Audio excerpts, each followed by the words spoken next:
Hello दोस्तों, मैं रीता कश्यप। श्री खाटू श्याम जी की कथा हारे का सहारा शीश के दाने की कथा भी कह सकते हैं। तो दोस्तों, अगर कथा अच्छी लगे तो लाइक और सब्सक्राइब कर देना।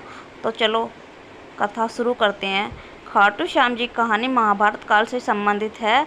महाभारत काव्य का एक प्रमुख पात्र था जिसका नाम बार्बरिक था, जो भीम का पोता अर्थात घटोत्कच का पुत्र था। बार्बरिक बचपन से ही बहुत वीर योद्धा था। उसने कई सारी युद्ध कलाएं अपनी माता से सीखी थी। बार्बरिक भगवान शिव का बहुत बड़ा भक्त था और उसकी इस भक्ति से प्रसन्न होकर महादेव ने उसे तीन अचूक बाण दिए थे, जिसके आगे बड़ी से बड़ी शक्ति क्षीण हो जाती थी और इसी वजह से बार्बरिक तीन बाणधारी के नाम से भी विख्यात था।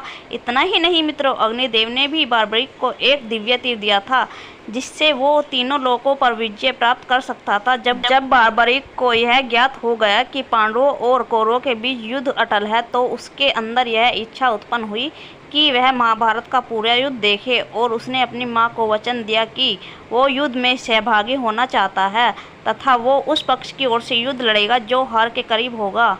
इसके बाद बार्बरिक नीले घोड़े पर सवार होकर अपने 3 बाण लेकर युद्ध के लिए रवाना हो गया। दूसरी ओर श्री कृष्ण भगवान, जिनकी लीला परंपरा है, उनको ये पता चल गया और उन्होंने ब्राह्मण का वेश धारण कर बार्बरिक को रास्ते में रोका ताकि वो उसकी शक्ति का मूल्यांकन कर सकें। उन्होंने बार्बरिक को उकसाते हुए कहा कि बार्बरिक, ये बताओ तो तुम सिर्फ 3 बाण के दम पर युद्ध कैसे लड़ोगे? बार्बरिक ने उत्तर देते हुए कहा कि उसका एक बाण ही दुश्मन की सेना के लिए पर्याप्त है और वो वापस आने अपने तरकश में लौट आएगा। बार्बरिक ने श्री कृष्ण को बताया कि उसके पहले तीर से वो निशाना बनेगा जिसको उसे समाप्त करना है और उसके बाद तीसरा तीर छोड़ने पर उसके निशान वाले सभी चीजें नष्ट हो जाएंगी। उसके बाद वह तीर वापस तरकश में लौट आएगा। अगर वो दूसरे तीर का प्रयोग करेगा तो उस पहले तीर से जो भी निशान लगाए गए थे वो सभी चीजें सुरक्षित हो जाएंगी। कुल मिलाकर उसने बताया कि वह एक तीर से तबाही और एक तीर से सुरक्षा प्रदान करने में सक्षम है। जब श्री कृष्ण को बार्बरिक की इस दिव्य और अद्भुत शक्ति के बारे में पता चला तो उन्होंने बार्बरिक की शक्ति का नमूना देखना चाहा और कहा कि अगर वो जिस पीपल के पेड़ के नीचे खड़े हैं उसके सभी पत्तों को आपस में भेद देगा तो बार्बरिक की शक्ति पर विश्वास हो जाएगा। बार्बरिक, जो कि एक महान योद्धा था, उसने श्री कृष्ण की यह चुनौती सहज स्वीकार कर ली तथा तीर छोड़ने से पहले ध्यान लगाने के लिए आंखें बंद कर ली।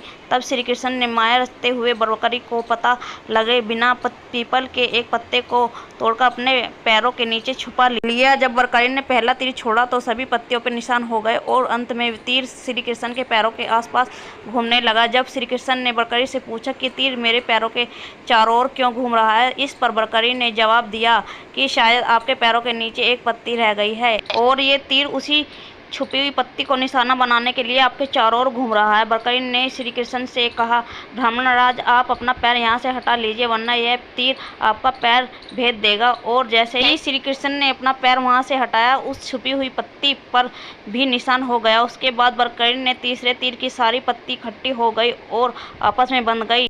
तब श्री कृष्ण यह जान गए कि बार्बरिक के तीर अचूक हैं, लेकिन अपने निशाने के बारे में खुद बार्बरिक को भी यह पता नहीं रहा। इस घटना से श्री कृष्ण ने यह निष्कर्ष निकाला कि असली रणभूमि में श्री कृष्ण अगर पांडव भाइयों को अलग कर दें और उन्हें कहीं छिपा देंगे ताकि वो बार्बरिक का शिकार होने से बच जाएं, तब भी बार्बरिक के तीरों से कोई बच नहीं पाएगा। इस प्रकार श्री कृष्ण ने बार्बरिक की शक्ति का पता चल गया कि उनकी अचूक तीरों से कोई नहीं बच सकता। तब श्री कृष्ण ने युद्ध में उनकी तरफ से लड़ने का प्रस्ताव दिया। बार्बरिक ने अपनी गुप्त बात उनको बताई कि उसने अपनी माता को वचन दिया था कि वो केवल हार रही सेना की तरफ से लड़ेगा। वही कौरवों को बार्बरिक के इस वचन के बारे में पता था, इसलिए उन्होंने युद्ध के पहले दिन अपनी 11वीं सेना अश्विनी सेना को नहीं उतारा था ताकि जब कौरवों की सेना पहले दिन पांडवों की सेना से हार जाए तो बार्बरिक का सहयोग कर पांडवों का विनाश कर देगा। इस प्रकार जब कौरवों की तरफ से लड़ेगा तो लड़ रही सेना कमजोर हो जाएगी। इसके बाद पांडवों की सेना में चला जाएगा। इस प्रकार वो दोनों सेनाओं में घूमता रहेगा। श्री कृष्ण को अब ये बात समझ आने लगी थी कि अगर बार्बरिक इस महायुद्ध में शामिल हुआ तो कोई भी सेना विजय नहीं होगी पाएगी। अंत में कौरव और पांडव दोनों का विनाश हो जाएगा। शेष रह जाएगा। तब श्री कृष्ण ने विचार किया कि बर्बरीक को रोकने के लिए उनको बर्बरीक से उनकी जान मांगनी होगी। तब श्री कृष्ण ने बर्बरीक से दान की मांग की। तब बर्बरीक ने कहा, प्रभु आपकी जो इच्छा हो मैं आपको देने को तैयार हूँ, आप मांग लीजिए, मैं मांगना चाहते हैं। इस पर श्री कृष्ण ने दान में बर्बरीक का सिर मांग लिया। बर्बरीक भगवान श्री कृष्ण की इस विचित्र मांग को सुनकर चकित रह गया और इस अनोखी मांग पर उसने ब्राह्मण को अपनी असली पहचान बताने को कहा। बर्बरीक के ऐसा कहने पर श्री कृष्ण ने बर्बरीक को अपने विराट रूप के दर्शन कराए और बर्बरीक उसे देखकर धन्य हो गया।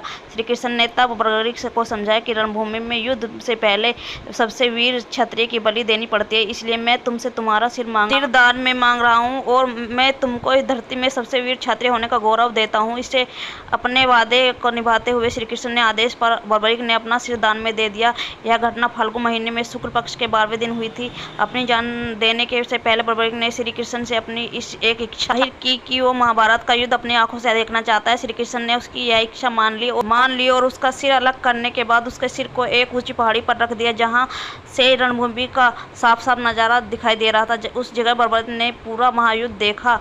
युद्ध खत्म होने के पश्चात विजय हुई पांडवों की। दोनों भाइयों ने एक दूसरे से बहस करना आरंभ कर दिया कि युद्ध की जीत का जिम्मेदार कौन है।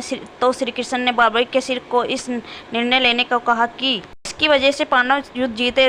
तब बर्बरीक के सिर ने सुझाव दिया कि श्री कृष्ण अकेले ऐसे थे जिसकी वजह से महाभारत युद्ध में पांडवों की जीत हुई, क्योंकि उनकी रणनीति की रणभूमि में अहम भूमिका थी और इस धर्म की जीत हुई। महाभारत युद्ध के बाद बर्बरीक के सिर को श्री कृष्ण ने रूपमती नदी में बहा दिया। कई सालों बाद कलयुग की शुरुआत में उनका सिर जमीन के नीचे दफन वर्तमान राजस्थान के खाटू गांव में मिला। कलयुग की शुरुआत में इस जगह को छुपाए हुए रखा गया था। एक दिन उस जगह में गाय के स्तन के अचानक दूध गिरने लगा। इस चमत्कारी घटना को देखते हुए राजस्थानी गांव वालों ने उस जगह को खोदा और वो सिर वहां निकला। सिर को एक ब्राह्मण को सौंप दिया गया जिसने कई दिनों तक उसकी पूजा अर्चना की, जब तक कि कोई चमत्कार न हो जाए।